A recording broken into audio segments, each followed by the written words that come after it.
double check things. If you double check, you won't screw it up. Let's not go that far. Oh, I'm sorry. Did I break your concentration? Somewhere between science and superstition.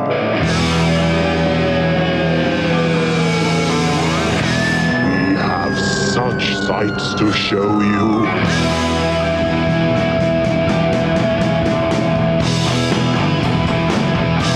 Strange Eons. Welcome to Strange Eons Radio. That is Eric over there. Hello. I should probably say that too. Is Vanessa over there. Hi. And I am Kelly. You know, I'm really glad you guys are here so I can share with you a big piece of news and that the audience will also be very fascinated with. We no longer have our one Zune listener. Oh my God, you got rid of this. No. No. Eras are this ending. This is about your identity. Kelly, who are you now? A second. The brown Zune. I gave up the Zune. Why would you give up the Zune? Well, the Zune was dying anyway. It was starting to skip pretty regularly. I'm sure it's been true for like 5 years for you. The new work truck I have doesn't even have a jack for the 3.5 millimeter plug. Oh, wow. So, and of course, the Zune's Bluetooth doesn't talk to Bluetooth of this century. So, all of these things, then I decided, well, let's see, I'll check out one of these new podcast apps, and I ended up loving Podcast Addict, and I started downloading those and everything. And I just decided, well, I'll just use the Zune in the car. And then I was like, well, if I want to keep listening to the episode I was listening to at work, I've got to have it on my phone. And I stopped. Here's the sad part. I kept the Zune updating and coming with me to work for the last several days, and then I was like, I'm not even using this. Aww. I just have it in the car. And so I unplugged it from the computer, and I grabbed all the Zune stuff I had, which was a shocking amount. I have 5 Zunes, and I have 5 Zune motherboards in case something happened. Oh my so God. I could fix it. And I was just like, end of an era.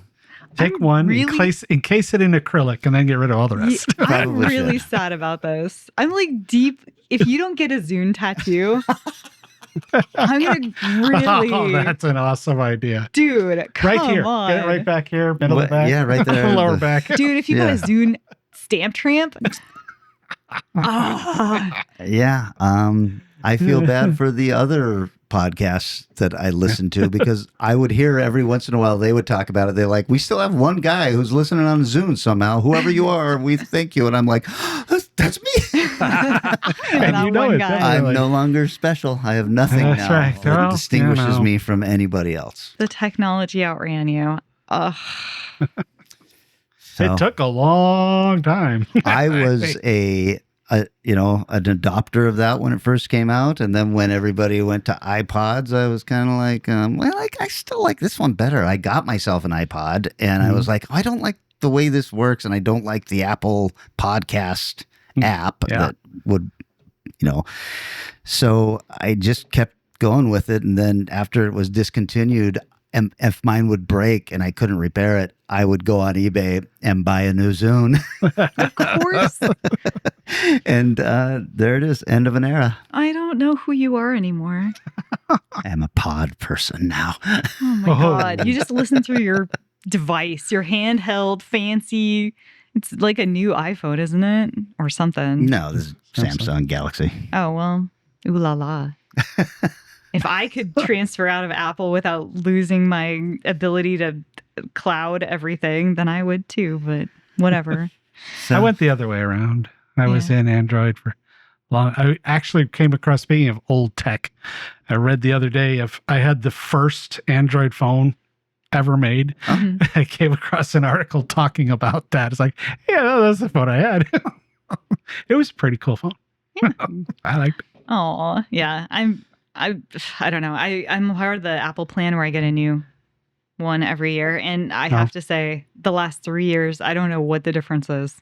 Like, Yeah. nothing. That's nothing pretty that true of spectacular. all phones now. If you Yeah. if you did Samsung, Mhm. it's like because I watch a lot of tech videos and they're all like, "Yeah, new one out, slightly better camera, slightly better battery life."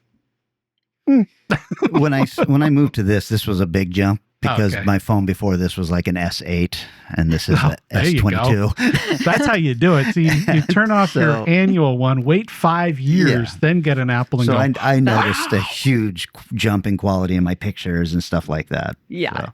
But I also noticed I went up to Bellingham this weekend and there are patches up there where, you don't get good service. And so I'm That's- listening to my podcast and it suddenly just stops. And I was like, this would not have happened in the Zune. Yeah, because it had to be downloaded. That's right. It's true. I mean, and that's also down to your network because they're assholes. Yeah. So. Or the kind of app you use, like the one I listen to downloads and stores them. So every once in a while, it's like, why is there's this one? I got a bunch of friggin' podcasts I need to delete. Yeah. It's like 5 gigs worth of podcasts. Yeah. So, well, guys, thank you for being here with me on this thing. I wish you luck in your new transition as you become a butterfly. Who knows what color you'll be when you get out of this pod, but I'm Zuneless. That's right. fly away, little creature, fly away. You guys, I have watched some stuff. That's good. What am I going to Quick. talk about? I guess I'm going to talk about The Severed Son, Okay. which is a folk horror movie that really, really badly wants to be The Witch. And I was rooting for it. It doesn't have the budget and did not have the cinematographer or director or writer. There was a lot to not like about this, but it is set in, whatever.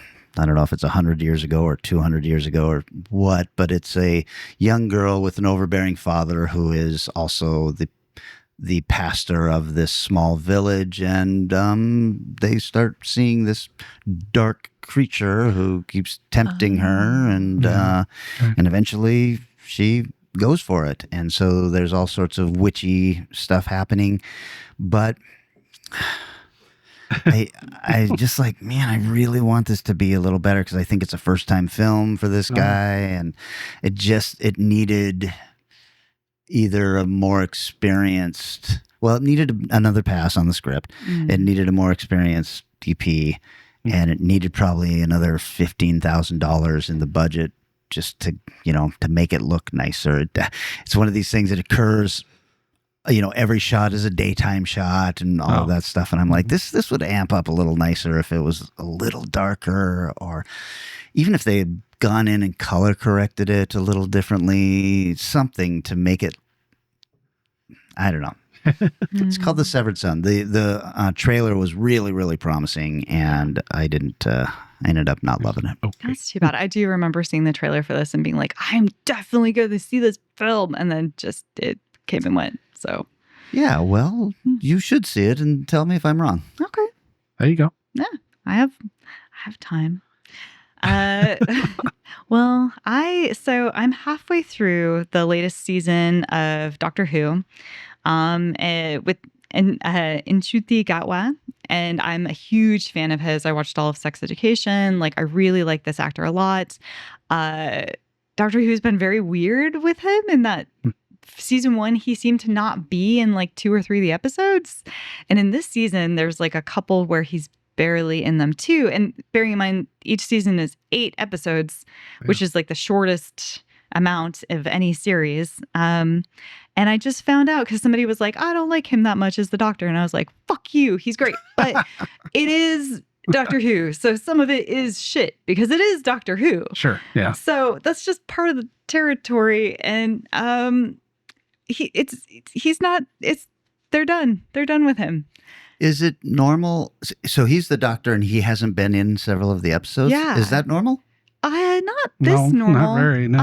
Yeah, I'm Okay. not sure what was going on. What happens in the story when he's not in it? Well, his companion. Oh, they follow okay. around his companion, or he'll be like in one shot in it. So there was one where his companion weird. like gets out of the phone booth and like sees somebody on the other side of the hill, and then goes to that hill, and then she has to try to find her way back to the booth, and like basically a lifetime essentially goes by, and she can't get back. So that was one episode, and there was a couple where it was just like really focused on her, which was a little frustrating because she's sort of irritating. Oh. And then season 2, they have a totally new companion, which is pretty quick, I feel like. And then at the end of season 2, they've canceled him out. So yeah, and he's going to be the second shortest run of Doctor Who. I don't know why. I don't think it was his choice because of the messages he left on Twitter. It sounded like, hey guys, hey fam, we had a great time. And It almost sounds like, Weird. Was he in a big movie or something that took him away from filming? No, I mean, he finished up Sex Education. I think that might have been his contradicting schedule with the first Doctor Who series, but I don't know why on earth they don't. It is a little strange. Maybe people just don't like a very gay, very black actor being Doctor Who. He's very woke. There's a lot of woke storytelling. So That's not that unusual for Doctor Who, though. I was just going to say the fans but- don't care though, right? I don't know. The fans are getting older. Maybe the fans are not liking this version of, it's very teen friendly. Like it feels like the same audience is being spoken to that Sex Education was speaking to. So I'm really sad. I think that they overuse his trope of crying. I think he does cry in every single episode, which is very unnecessary. But at the same time, he's really energetic and interesting. And I don't. There's a definite problem with, I'll say this as being a member of this group, sci-fi geeks that are getting older. Yeah. And not understanding that shit isn't going to grow up with you. Yeah. If Doctor Who's always really been a kids directed show, even though in that period in 2000s, they got away from that a little bit and amped it up more towards, I don't know, 20-year-olds. But, so it's kind of like, the original Star Wars was made for kids. Yeah. Yeah. The first of the new trilogy of Star Wars was definitely made for kids. But, so, feels if like you maybe still want to watch it, maybe it's like a Disney Plus like ratings issue or something. Cause I know Disney Plus was on? heavily involved in this. And yeah, it's just a bummer because I feel like you're right. Cause Peter Capaldi was one of the doctors. I did not see that series, so I don't know, but I feel like maybe that was aimed a little bit older, and Matthew Smith was probably for 20 somethings. And this 100% feels like people who are 18 to 21. Like it feels like a really specific coming of age storytelling. What is that, Gen Z, Gen A kind of stuff? Yeah, for sure. But I'm sad. Well. So anyway, I'm sad. Yeah. I'm only halfway through the season. I just got to a really lame episode, and I'm like, well, I hope the final 4 are interesting, because then I have to change gears, and I don't know if I'm going to watch this for another 2 doctors and then pop back in. Well, already. Sorry. So, continuing on the watching shorts thing I did with the last one, I read somebody someplace said something about, well, you think Ari Aster's movies are tough. You should see some of his short films. So I thought, well, shit, I'll go watch his short films. And he has 1, 2, 3, 4, 5, 6, 7, 8 short films. Wow. Okay. Most of them pretty short. Some of them, like there's basically in C'est La Vie, are pretty much just 2 people bitching at cameras about things. One being a homeless man, one being a debutante woman. They're fine. Now, a couple of them are really interesting. The turtle head's a little weird. Tino's dick fart is descriptive of what actually happens in the short. Okay. So it's unique. There's a Herman's Cure-All Tonic, which I think was his first short. It's pretty good. It's just some guy made a Cure-All Tonic, and what makes it the Cure-All Tonic is not pleasant, and it's interesting, and it's kind of well executed. It looks like shit. I mean, it looks almost like it was shot on VHS. Bo, which I haven't seen Bo Is Afraid, so I don't know if there's a relation. It's not the same actor, that's for sure, but that's what it sounds like, because the short film is Bo being afraid of somebody breaking into his apartment. It's basically what it is. That now the two that are the most uncomfortable, there's Munchausen, which is mother-son story that's fairly dark and disturbing, not real fun. I think for me, the best one he did, and it is fucking hardcore. The Strange Thing About the Johnsons. And the strange thing about the Johnsons is the relationship of the father and son, and it is disturbingly dark. It is uncomfortable, incredibly well done. That feels like the guy who made Hereditary. That short more than any of the others. If you're a big fan of his stuff, I think it's well worth watching.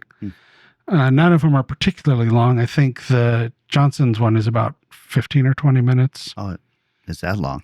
Yeah, so they're shorts overall. And Munchausen's a little bit longer as well. The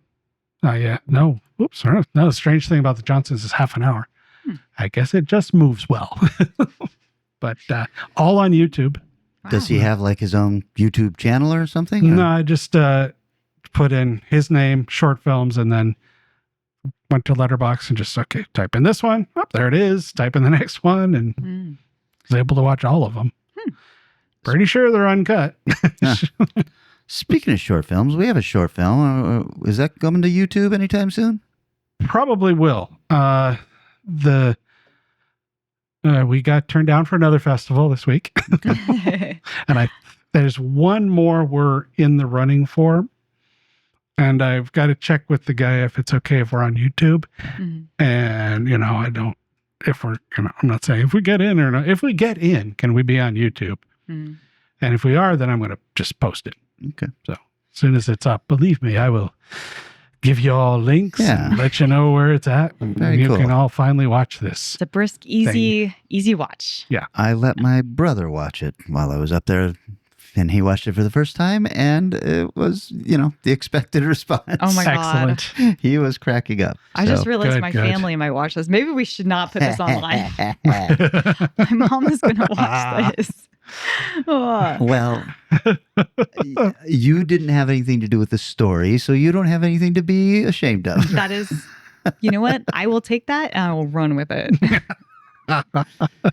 Let's see. What else did I watch? I don't know. Was it you guys that suggested I watch the series Duster on Prime? Or is that No, on I think Mac? that's the one with the guy from Lost, right? Yeah, I just Sawyer. figured you would watch it. This show is up my alley. Really? It is called Duster. The guy drives looks like a 71 or 72 Duster, and it's all classic rock muscle cars and 70s clothing and everything. And it's a really interesting, it's a crime drama. And the other lead is a black female FBI agent, and probably the first black female FBI agent in the 70s. So she's getting zero help from the rest of the Bureau. They're actively wanting her to fail. And so there's some really interesting stuff going on in it. Double crossing and all of that. And, I'm just like, oh shit, yes, this show was written for me. Is actually created by J.J. Abrams. Oh, so it's not as weird as I thought it was going to be, but it's got a lot of the kind of Lost feeling to it, in that you'll see a scene and you'll just be like, holy shit, what's going on? And then it goes 17 hours earlier, and everything in the episode then starts leading up to this scene you saw.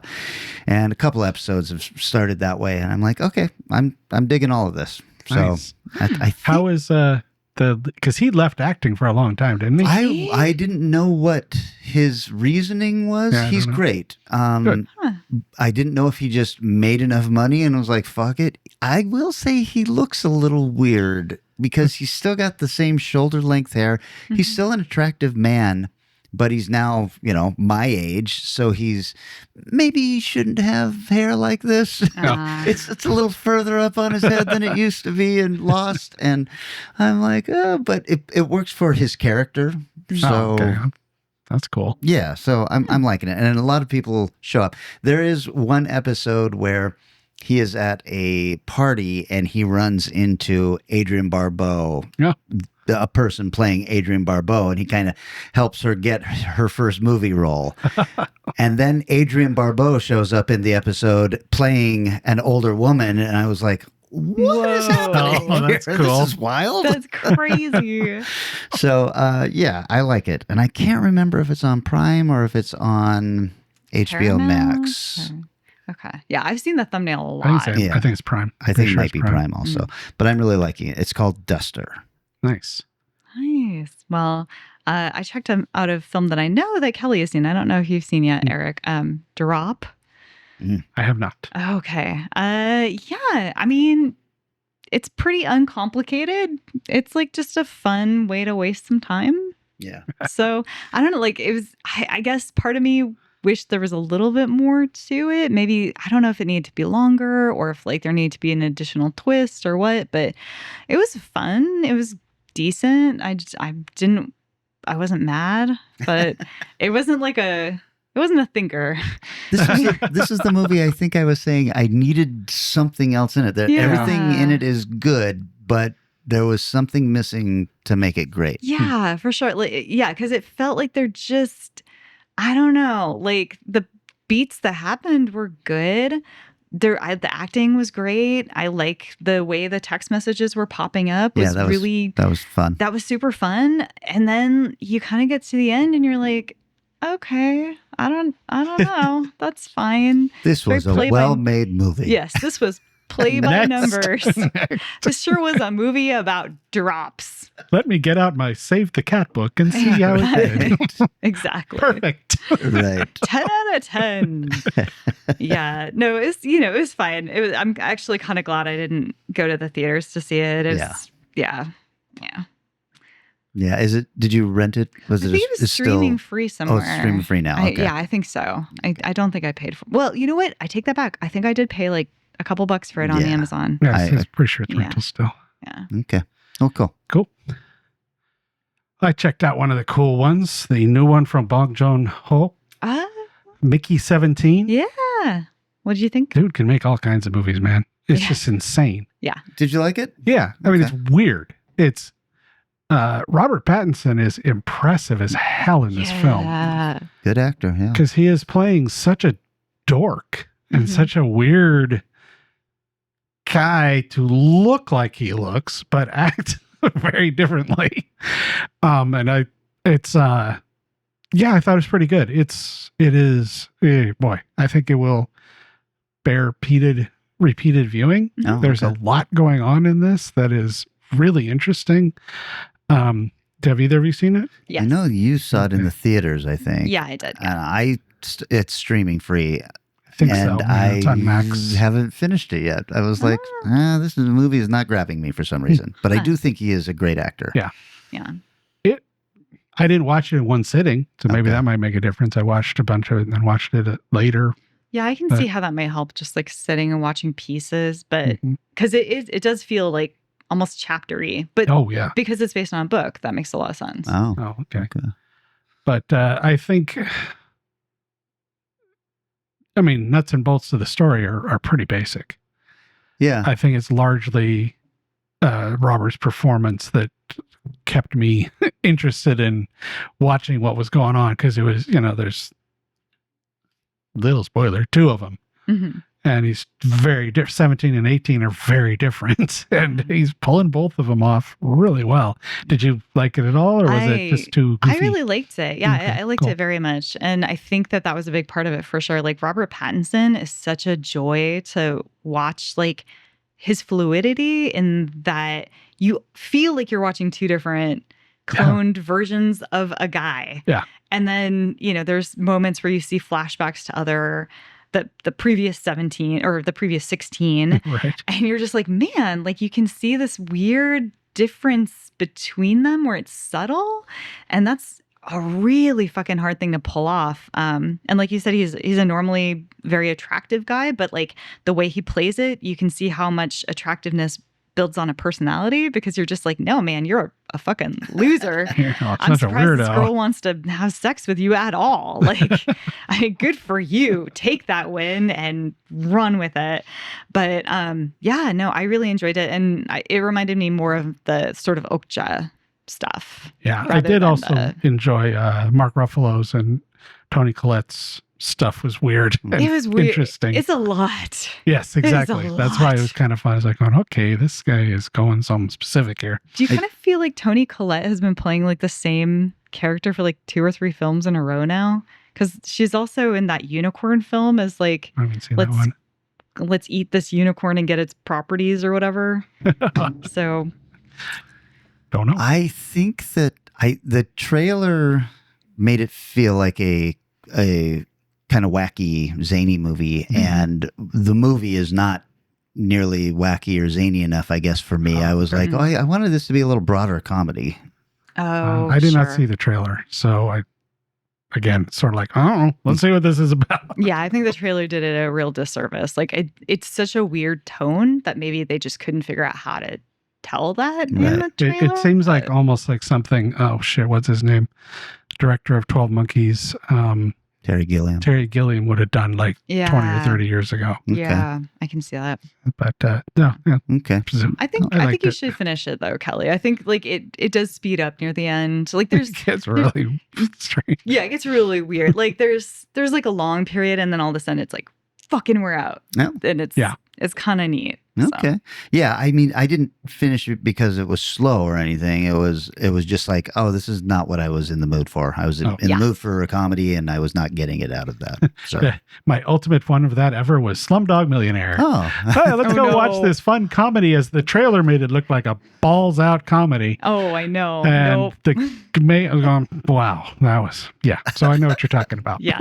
Slumdog Millionaire, the famous like poster of him like winning with the confetti and you're like, what? This is gonna be a feel-good drama.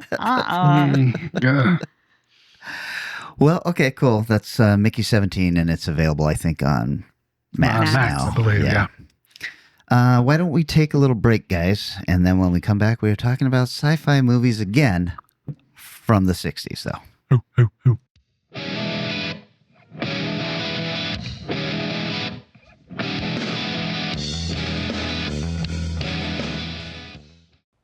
The Zeroids are here. From the planet Zero, the Zeroids! Zirak, the Zeroid commander, frees himself from his own Zeroid capsule. Advance! Zobor, the Zeroid transporter. Change his Zeroid capsule into a Cosmobile for hauling. Zintar, the Zeroid explorer, change his Zeroid capsule into a lunar sled. Command the Zeroids to defend.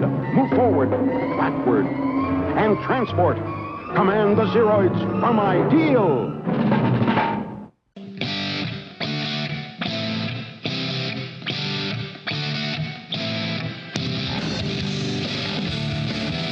And we're back. Eric, you had said something about encasing one of those Zunes, and I'm like, you know what? I think I will actually take one of those Zunes back out and just have it sitting out on the There you go. the oddity Get a little table. stand Yes. or just Memories. I love that. Vanessa, this was your subgenre pick. It sure was. You went right along with the sci-fi stuff again. You know, I love sci-fi, and I gotta say, out of this run of stuff we've done, I've been mostly like, oh, I've had good choices. Yeah. Take the 90s out and it's a pretty good That's run right. overall. I forgot about the 90s. the 90s I was was okay, rough. but the other, Well, I think the 60s has been my favorite so far because there were so many on my list that I'm just had not seen yet. Yeah. So now I'm going to have to try to conquer this outside of SAR. But yeah, there's some great stuff I have not seen. I did not realize how untapped this was for me. So Well, Very cool. and then of course the dirty little secret is if you watch a movie and you like, you just have to figure out what subgenre that is so you can make us all watch a movie so Yes. you can talk I was about kind of yours. thinking about that too. I was like, ooh, how do I make this work? Well, you're going to go first then because Yeah. this was yours and I'm giving you 5 minutes. So I went with a film that sounded so interesting and I'd never heard of before, which is Ikari XB1. Пролетіли biliony kilometrů. Jsme téměř na konci cesty. Uplynou léta a děti se budou učit, že jsme byli první. kteří se vydali do vesmíru hledat život na planetách Alpha Centauri.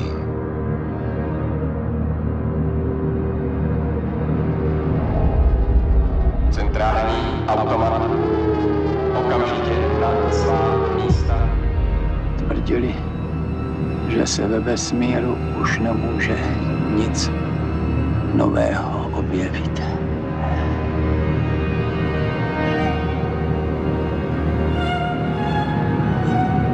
Nevěděli jsme, co se to s námi děje. Za tohle přece nikdo nemůže.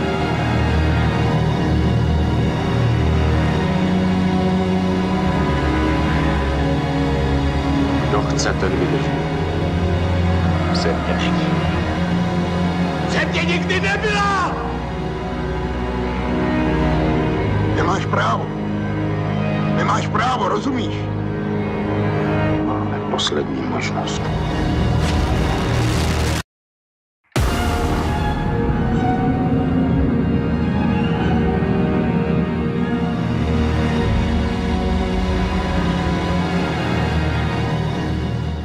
From 1963. Not Don't familiar. know this one. Yeah, no. it also goes by Voyage to the End of the Universe. It's a Czechoslovakian film.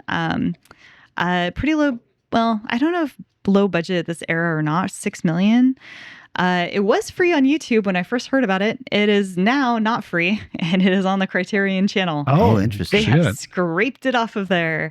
So this is directed by Jindřich Polak, who has 29 credits, including Skyriders, Death of Hitchhikers, The Visitors TV series, and also Tomorrow I'll Wake Up and Scald Myself with Tea, Oh, The Octopuses from the Second Floor, and Merry Christmas Octopus. huh. Yeah.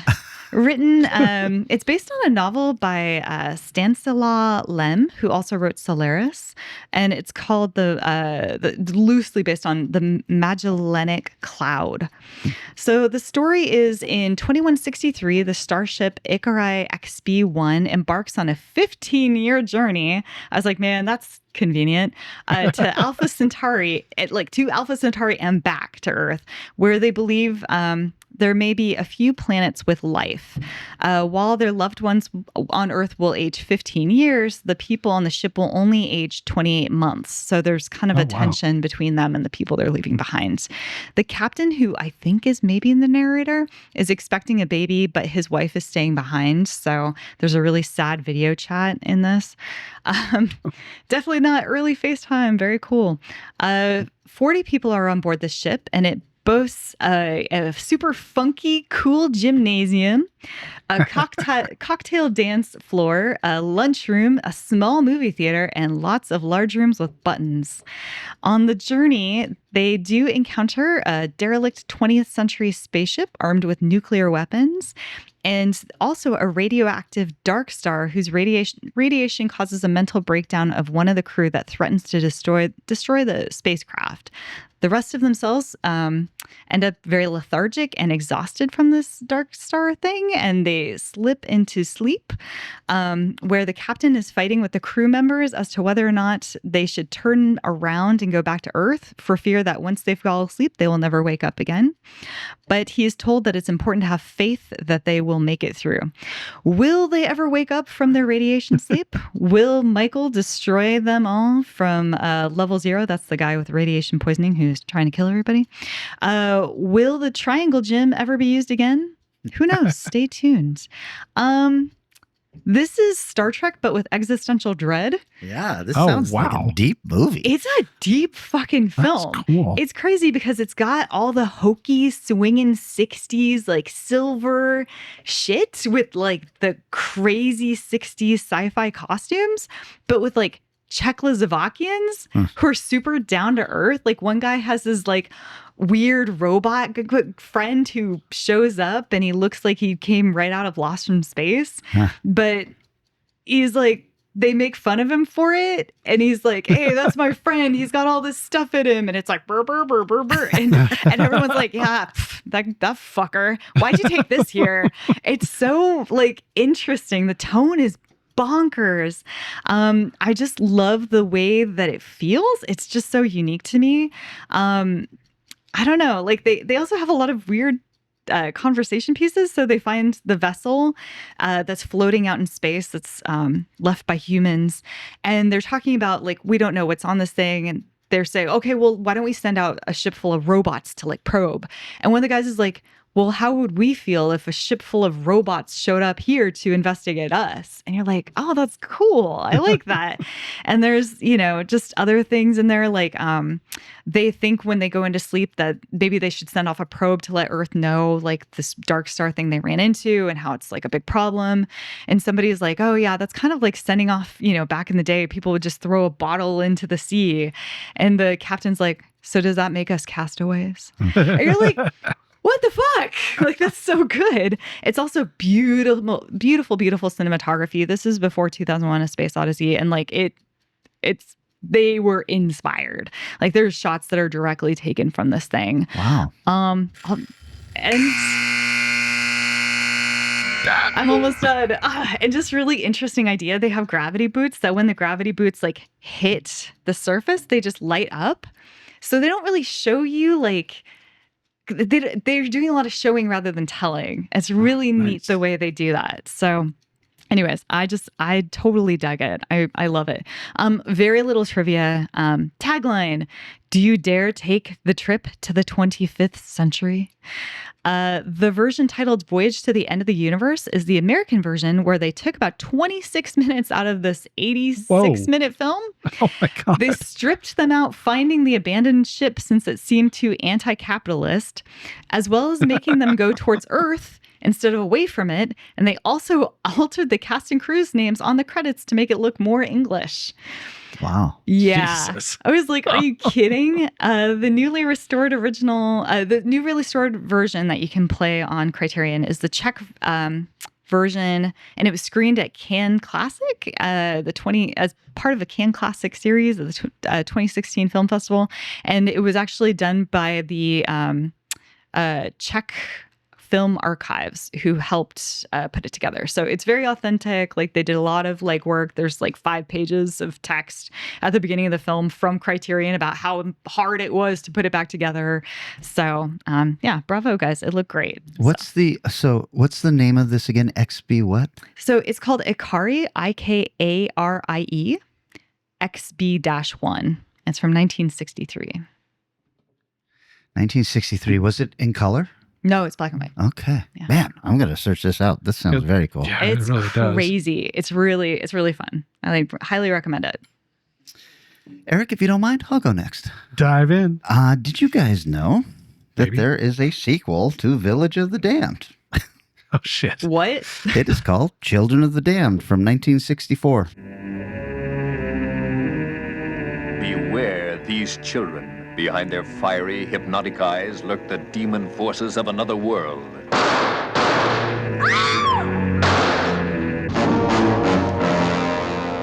It's them or us, for these are the children of the damned.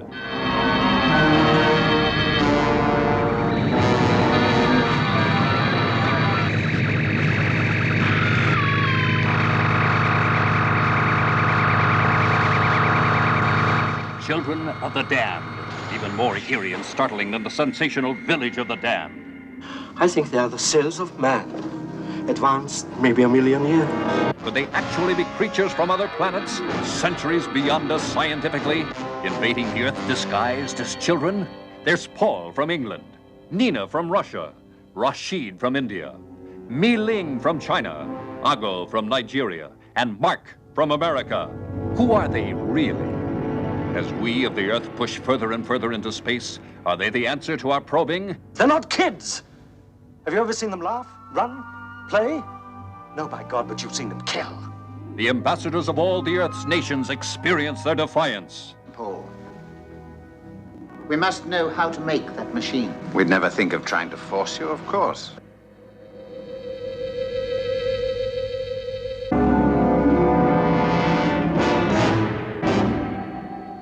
Theirs is the power of evil, turning friend against friend, hating, killing, yet armed with no weapon you can see or touch.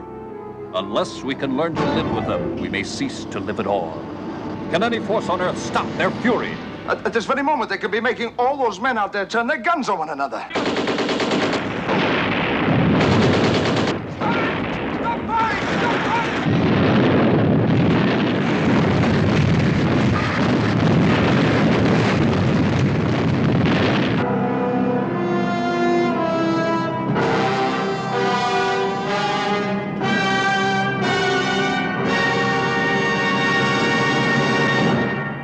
Jeez. Directed by Anton Leder, who has one of only 2 films. This is one of them. He also did The Cockeyed Cowboys of Calico County. Nice. And then tons of television episodes like Lost in Space, Star Trek, Gilligan's Island, Orange Side. It was written by John Brightly, who wrote Hammerhead, The Medusa Touch, Gandhi, and Cry Freedom. And it's kind of based on the book The Midwich Cuckoos by John Wyndham. He also wrote the novel Day of the Triffids and many others. Jeez.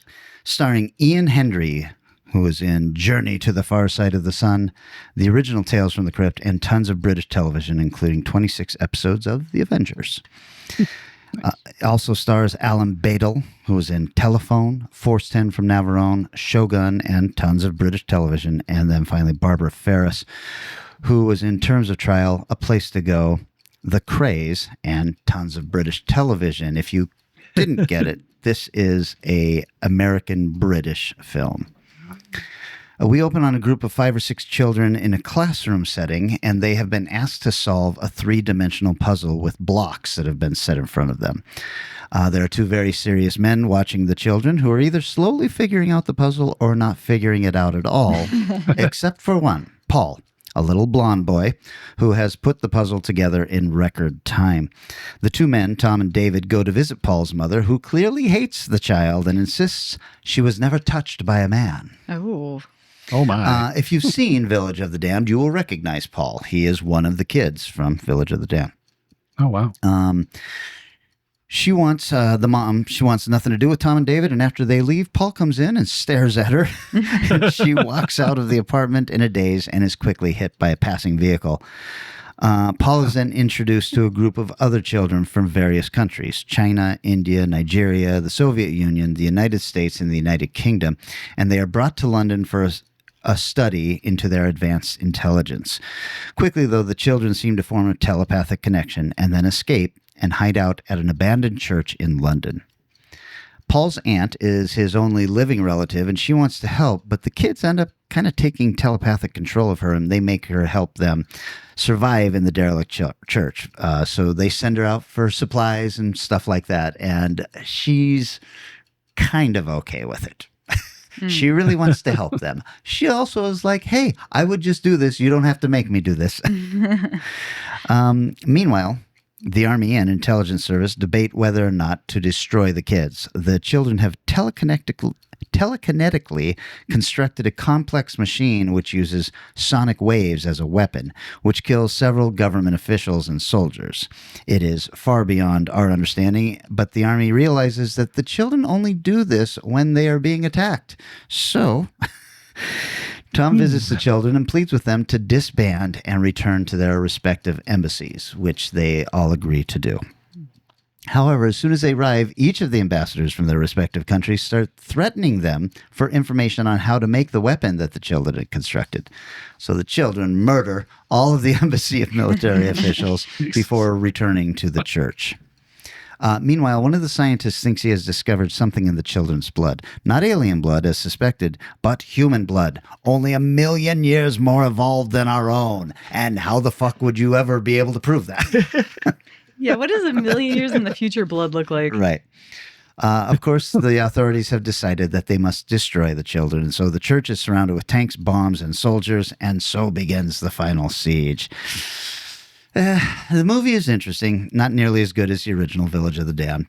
It's not actually really a good sequel to that movie anyway, and it seems to more be a sequel to the book, The Midwich Cuckoos. So there are moments that I really liked and an ending that I did not see coming, but I also wish that they had kind of explained it better. I mean, I got what it was, and I thought it could have been shot more interestingly and had a little more impact if they had cleared it up. Taglines. So young, so innocent, so deadly. They came to conquer the world. And also, beware the eyes that paralyze. Oh, gosh. That is terrible. Ouch. Yeah. Trivia. The opening title specifically announced this is a film. They announced this film as a sequel to John Wyndham's The Midwich Cuckoos. However, Paul is played by one of the kids from the original Village of the Damned movie. So it's like we're making a sequel to this book, which is different from that movie by quite a bit. But we are also including one of the kids from that movie just to confuse the fuck out of you, apparently. And then the other piece of trivia I liked, Iron Maiden based their song, Children of the Damned, from their 1982 album, The Number of the Beast, on this movie. Wow. Did not know that. Yeah, it's good. It's not great. Okay. So, and it's not nearly as good as Village of the Damned. Yeah. So, How does it compare to Carpenter's Village of the Damned? much, much better. But Christopher Reeve. I know. And Mark Hamill. And who else was it? Was that Kirstie Alley? Kirstie Alley. Yeah. I mean, should have been better than it should have been so much better than it was. It's weird that it's a John Carpenter movie. Yes. I was just like, why are you doing this? It's very, very strange. Yeah. Yeah. Eric, you want to go? Yes. 5 minutes. Okay. So, funny you should mention Doctor Who in the movies you've watched. Yeah. Or the TV show. This was a surprise, surprise, Severin release that I picked up. A 2-pack of the Peter Sellers Doctor Who and the Daleks, the first one from 1965. Allow me to introduce myself. I am Doctor Who, and this is my time and space machine, TARDIS. Off we go. It is capable of taking us to any age, on any planet, in any universe. Rather exciting, isn't it? Daleks! You will be exterminated! They are protected, and they have weapons which can destroy. What are we going to do? Exterminate all resistance! I fight them!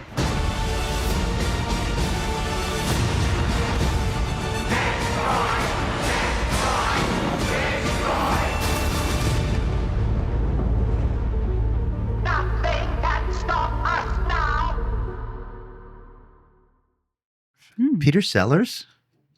No, Peter Cushing. Oh, okay. Thank you. I was like, what? I'm interested. I'm very interested. This was 1965. It's available to rent some places on BritBox and Hoopla. And it's amazingly gorgeous remastered Blu-ray from Severin. Directed by Gordon Fleming, who also directed Daleks Invasion Earth 2150 AD, The Saint TV show, a few other things. Terry Nation is one of the writers, wrote 14 episodes of The Saint, Death Becomes Her, and over 100 Doctor Who related shows. Milton Sabosky, who's producer of several King movies, Tales from the Crypt, Dr. Terror's House of Horror. Good stuff. Sidney Newman, who is involved in over 130 Doctor Who related shows and videos. The stars, I said, Peter Cushing, you might know from Star Wars and direct all this shit. We even did a show about him. Look it up. Also starring Roy Castle, who was in Sink the Bismarck and Hello London, and Jenny Linden from Old Dracula, which I think I mentioned on the show. Yeah. Thriller, The Saint TV show, and Nightmare. There's also Roberta Tovoy, who's in The Blood in Satan's Claw and The Beast in the Cellar. Other things that have been talked about here. Okay, movie breakdown. Well, this is a funky, jazzy start to the movie. The opening credits look exactly like you would think a 1960, mid-1960s movies would look, with color, psychedelic things moving around, and the music. All very period. And man, it looks good. The restoration on this, because it is colorful. This is the first Doctor Who in color. And why is it in color? It's like techno color. It looks good. It's got kind of a strange feeling to it almost. It's very much Doctor Who is still a kid's show almost. I mean, did not veer far from that. In fact, the person who does most of the stuff is like a 10 or 11-year-old girl in the show. She's the one the Daleks trust, and the one Doctor Who and them work with the most, and side story she's involved with. Peter Cushing makes a pretty cool looking Doctor Who, while at the same time being sort of generic. It's almost like it took me to say, oh yeah, that is Peter Cushing. It's a fun movie, but it is definitely silly. There's some silly stuff like the guy who I guess you'd call his companion kind of for this movie comes across a sliding door that only opens if you're sitting on this lever nearby. So he has to kind of sit on it and try to figure out how to run back and forth to get through the door. So it's got some real silly shit in it. It is very Star Trek-y. The layout of the city when they go to where the Daleks are has just this original Star Trek, kind of cheap sci-fi look to it. The Daleks look like Daleks. They always have looked the same. It's probably a better thing than like what Star Trek did with the Klingons, where who knows what the fuck they're going to look like in the next movie. This is loosely based on the show that was the first appearance of the Daleks, which is like episode 2 or 3 of Doctor Who, and even has a little thing where the Dalek hand is seen when they pull it out of its thing. I never realized there's creatures in the Daleks. I came to Doctor Who very late. I did not know that. There's things in there? Yep, apparently. Oh. And they took one of them out, like wrapped in a blanket, and put it on the ground, and you see its hand kind of go, which is in the... when I was looking at this, there's a photo that looks just like that in the original episode. The original show is called The Daleks, but which they didn't want to do because Doctor Who wasn't supposed to be a monster show. But the Daleks were so popular when they first showed it. They're like, never mind. This is exactly what the show is. For a publicity thing, during the Cannes Film Festival where this was shown, they dropped a giant squad of Daleks all over the theater area in Paris or whatever there. And John Lennon was part of the crowd that was admiring their Daleks running around. Peter Cushing was offered to be a doctor in the show, which he declined and later said that was a big mistake. He should have stayed with it and done it. Wow. This was a kind of a box set in that there's 2 of them and you can get it with a box or not. I don't know. Severin's weird sometimes. So I haven't watched the second one yet, but this was fun. I can see why it doesn't sit high on the list of people who are hardcore Whovians, but it's still fun. I thought it was enjoyable, and Peter Cushing is decent. Man, the inside of the TARDIS is freaking weird in this. It's like wires and shit hanging everywhere and this weird plexiglass with just stuff shoved in it. It looks strange. But overall, definitely worth seeing. Wow. What year is this again? 65. 65. So it's before Star Trek. Yeah. And how long had Doctor Who, do we know when Doctor Who started? I think it's the late 50s. Oh, late 50s. Yeah, it's been around a long time. So they made a movie. Is this the first Doctor Who movie? I believe so, yeah. Okay. Is this you said it comes in a box set. Is this the only Doctor Who movie? There's 2. Peter Cushing did 2. Oh, okay, gotcha. And then they didn't, I don't think they did particularly well, so they kind of we'll just stick with the TV show. Do they tie into the series at all, like when they came out, or no? Okay, just new adaptations of a similar story from an earlier thing.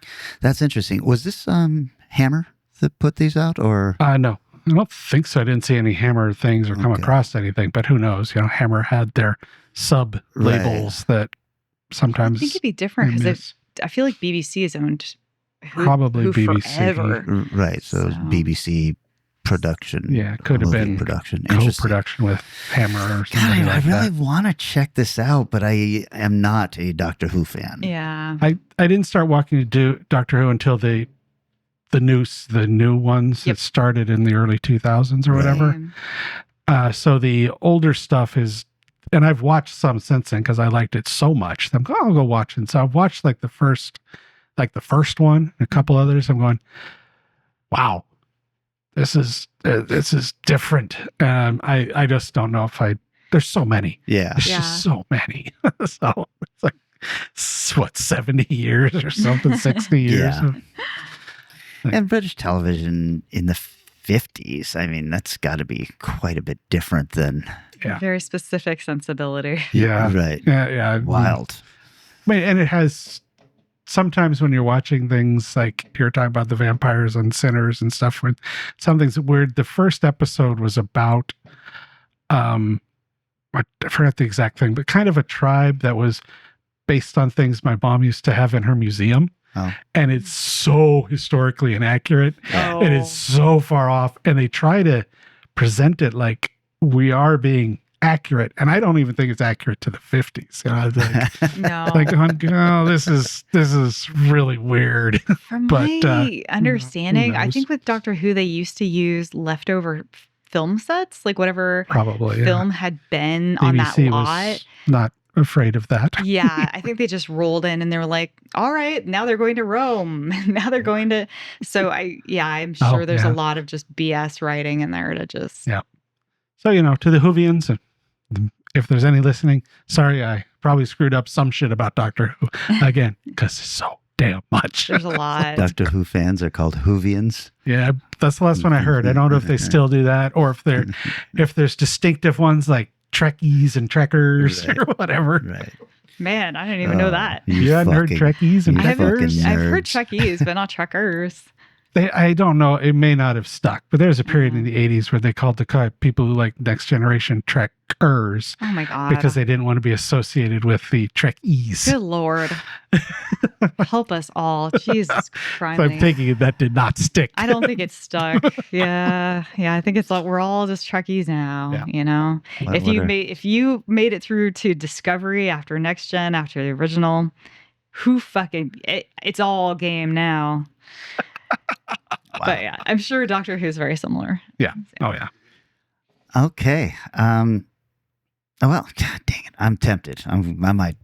Tempted. Well, we sort of did the 50s a few episodes back. No, I'm tempted to watch this movie just because I love Peter Cushing so much. I guess I didn't even realize he had done Doctor Who movies. Yeah, I would say if you watch it, give it like 10, 15 minutes. And if you're not into it, you are not going to, because it doesn't exactly change. Although part of the reason I said Star Trek, there's a kind of not a side thing, but a thing involving the planet of the people that's on the Daleks that feels so Star Trek. Mm-hmm. So I'm going, God, did you watch this maybe?